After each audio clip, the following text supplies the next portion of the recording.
Chapter 60, Interlude 3, The Complex. Colonel Ryan left the complex's conference room and stepped into the hallway. He stood there for a second, his eyes adjusting to the bright lights. Everyone was watching Adam's transmission in the dark. Dr. Urey and Dr. Stubbs monitored his reactions from there. The contrast momentarily blinded him. He wished he had a set of Wolf Boy's eyes that adjusted instantly. The light was so intense it caused tears. He wiped them away and headed toward Ops and Gamma Wing. He preferred to keep watching the feed about Gunter Bremen, but there was something unpleasant he needed to do. Colonel Ryan approached Ops. "Request access, Colonel Grant Ryan Sr., Complex Commanding Officer," he said. It was his security access phrase. Everyone had a different one. Tikos scanned his DNA and the pattern of his brainwaves, following his security access phrase. Ops was one of the few secured locations left in the complex. Whenever it was unoccupied, Tikos automatically locked it. To reopen it, Tikos forwarded the request and the scan data to the Wolf Boy God satellite. Wolf Boy God examined the data to approve or deny the request. Colonel Ryan's clearance was recognized and his identity confirmed. The door to Ops slid open. "Access granted, Colonel Ryan," Tikos said. Colonel Ryan sat at his workstation. "Wolf Boy God," he said, settling in. His uniform seemed a little tighter today, especially around his chest. "Tie in to the video feed from Wolf Boy 7. Backtrack to the time index that I left the conference room and put it on my monitor." Wolf Boy God obeyed. Colonel Ryan would watch the feed and hear. Since the satellite tracked everyone's movements in the complex at all times, he wouldn't miss anything. A small video window appeared in the center of the 20-inch monitor. It seemed the transmission jumped forward in time a bit.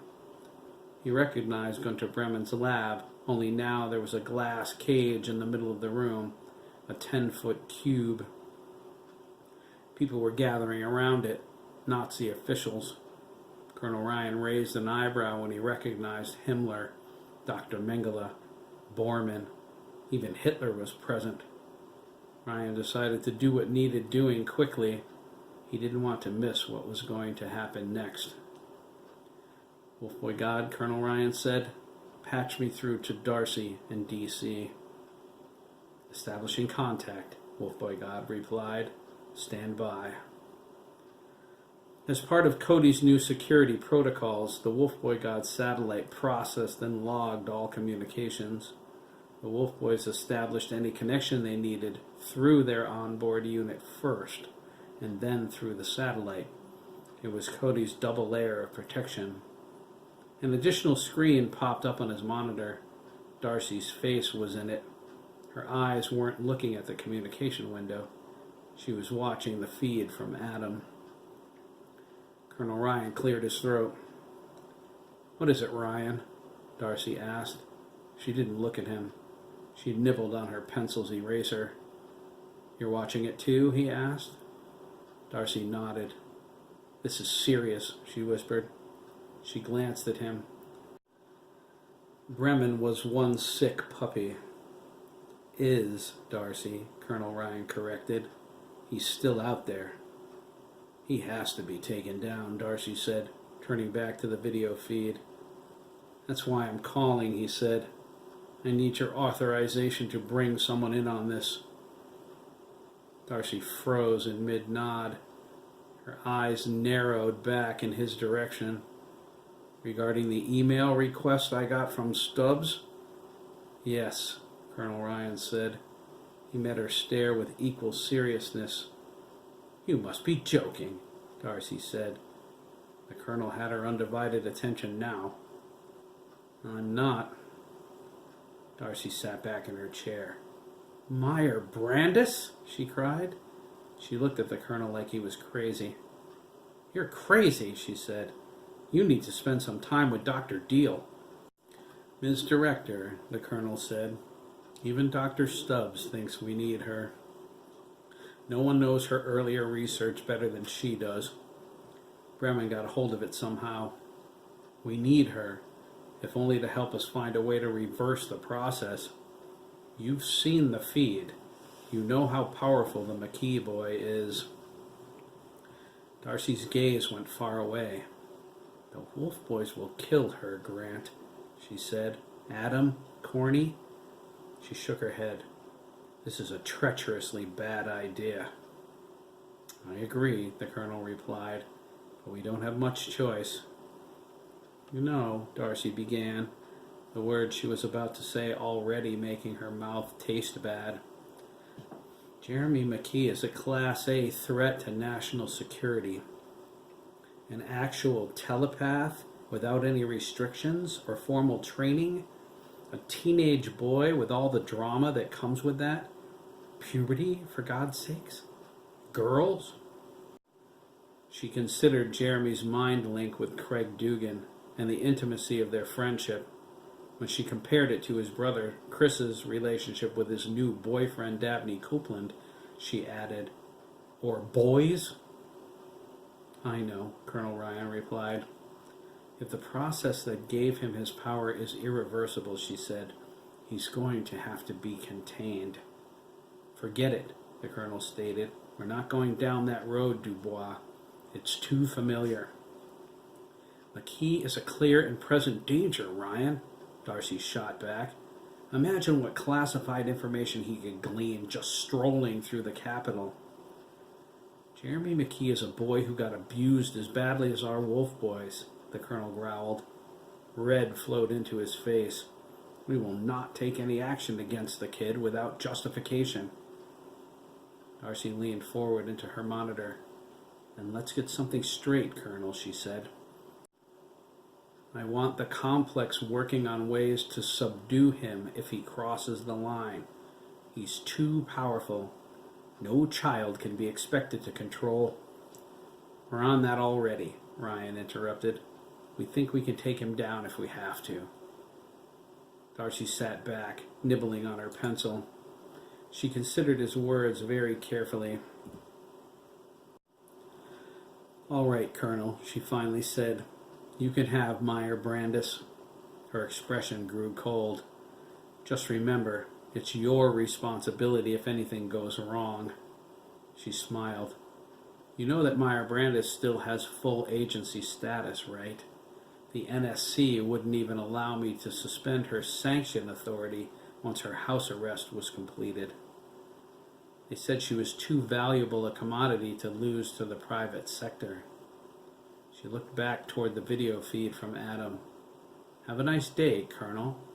She closed the transmission before he could say anything else. Colonel Ryan glared at the screen. "Pain in the..." he muttered. He thought, yes, Meyer Brandis is still active. She hasn't been a threat to anyone since her arrival at Fort Henry. Dr. Saragath is in charge of the research department over there. He doesn't take any nonsense from anyone, least of all her. Besides, I have someone of my own at the fort keeping an eye on her too. Will her threat level change if she agrees to help with Jeremy and ends up free from direct supervision? "Wolfboy God, patch me through to Fort Henry," he said, adjusting in his seat. "I want to talk to my son." "Establishing contact," Wolfboy God began. "Stand by," the colonel interjected. "Yes, I know." The communication screen came up. Colonel Ryan was surprised by the face that filled it. "Hello?" the boy asked. He was 15, with a soft, handsome face, dark brown hair, and deep brown eyes that were open and innocent. Colonel Ryan smiled. "James Michael!" he exclaimed. "How are you doing, boy?" "Hi, Gramps," James Michael replied, an expression of recognition coming over his face. He shrugged. "I'm okay, I guess. How are you?" "Can't complain," the colonel said. He noticed James Michael didn't seem his usual upbeat self. He leaned forward. Is something wrong, son? James Michael sighed. Not really. Not really usually means yes, really, the colonel said. Tell me, you've never kept anything from me before. Why start now? James Michael looked around to make sure no one was listening. He got very close to the monitor and said, It's Axel. Your stepbrother? Colonel Ryan asked. Gramps, James Michael whined. The kid is driving me crazy. He follows me everywhere. I can't get a moment's worth of peace. Son, we talked about this. James Michael sat back, frustrated. Yeah, I know. He sat up again. Still, he's making me crazy. I understand he lost his dad, and I feel bad for him. And I know he's wicked shy, but Gramps, I'm telling you, he's like a shadow. He doesn't talk to me, he doesn't listen when I tell him to give me some space, he just follows me. Then he stands there like a zombie. He sat back. I'm telling you, Gramps, he's weirding me out. He's an 11-year-old boy, James Michael, the colonel said. His dad was shot right in front of him. James Michael lowered his head. Yeah, Gramps, I get it. Do you? The colonel asked. Can you imagine how it feels for him? I've seen people die, son. It's traumatic enough when it's not your kin. I just wish they nailed the creep who shot Axel's dad, he lamented. I mean, they were just going to the store. And they walked in on a robbery in progress, Colonel Ryan completed. Yes, I remember. Tragic. You know, James Michael said, I was cool with Dad getting remarried and everything. Mom's a bitch, so... Hey, Colonel Ryan cried. Jesus, watch the language, kiddo. James Michael blushed. Sorry, Gramps. He continued with, Anyway, I didn't act up.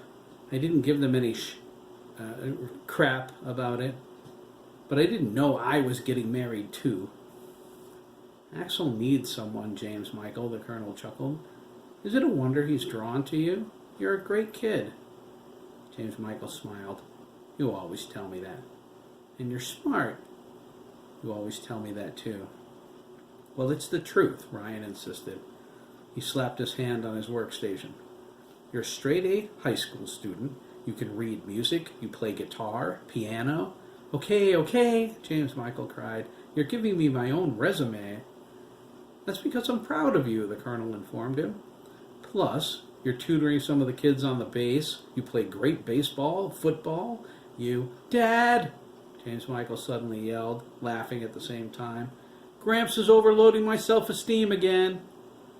Colonel Ryan snickered. He only snickered in front of his grandson. Where is your father, anyway? Shower, James Michael informed him. He's out, though. He'll be here. I'm here, Grant Jr. said, walking into the room. He had a towel wrapped around his waist. He was drying his hair with another. He looked so much like his father, he was almost a younger twin. What's up, Dad? He asked, scooting James Michael out of the seat. Close Twitter for me, would you? James Michael asked. I was online when the call came through. He looked at his grandfather and said, See you, Gramps. I have to go tutor. Who is it this time? The colonel asked. A general's kid? James Michael shook his head. Captain Mitchell's son, Eric. He sucks at biology. Be good, the colonel said. James Michael nodded and walked away. Colonel Ryan was about to greet his son when he saw a small auburn-haired boy slip out the door after James Michael. He shook his head. There goes Axel, the colonel said. Grant Jr. turned toward the door. After James Michael again? He asked. You want to get that kid some counseling, Grant, the colonel suggested. We have, Dad, Grant Jr. informed him. Axel refuses to talk to them. He refuses to talk to anyone. Stan died 2 years ago. Marcy and I married this past Valentine's Day. He writes things down, but he won't speak. Not about his father or the shooting. Not about anything. We're working on it.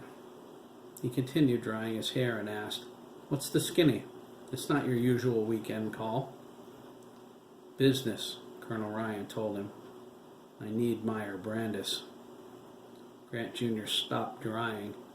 He peered out from under the towel. "You must be joking." "I wish I were," the colonel sighed. He ran his fingers through his hair. "I figured I'd check with you to see how she's doing before I call her." "Status quo," Grant Jr. shrugged. "She's working on Dr. Saragas's project." "And you?" "I'm just a chemist, Dad," Grant Jr. smiled. "Bombs, explosives, that's my thing." He held out his hand, way up over his head. "What Saragas is doing is out of my league." He set his hands in his lap. "I have to say, though," he remarked, "Dr. Meyer Brandis is a cold woman." He put his elbows on the desk and settled into the monitor.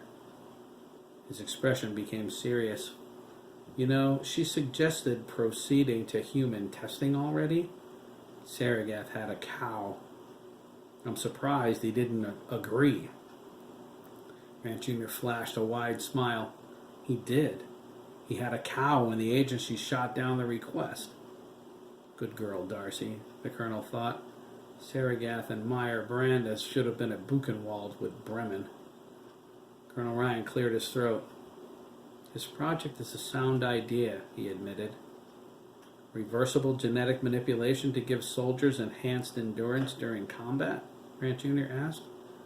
"After the complex, I figured you'd be completely against it."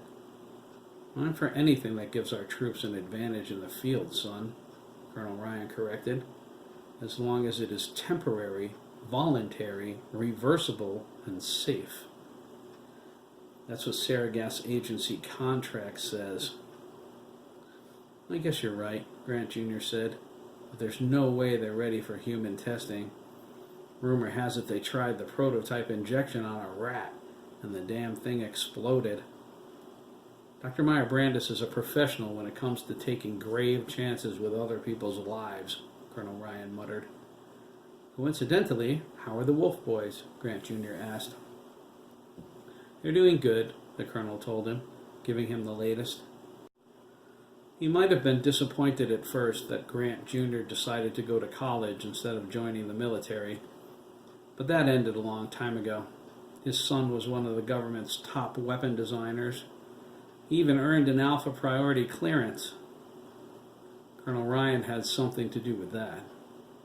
They talked for a bit longer. The colonel promised to make his usual call on the weekend. He told Grant Jr. to give his wife Marcy his love and signed off.